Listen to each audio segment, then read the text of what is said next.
Naharang ng Bureau of Customs ang mahigit 24 na milyong pisong halaga ng smuggled na sigarilyo sa karagatan ng Zamboanga City.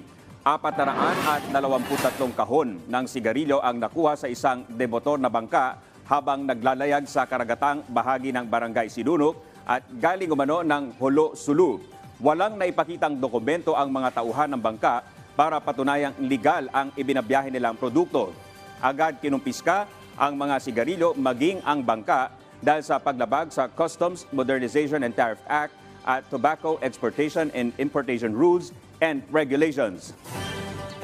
Huli sa aktong pagnanakaw ang 67 Pilipino at 10 Chinese sa isang bodega sa Pasay City.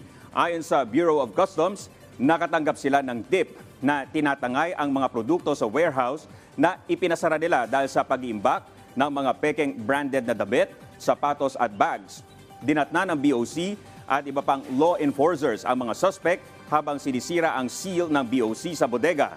Ang iba naman ay naghahakot ng kahong-kahong produkto patungo sa getaway vehicle.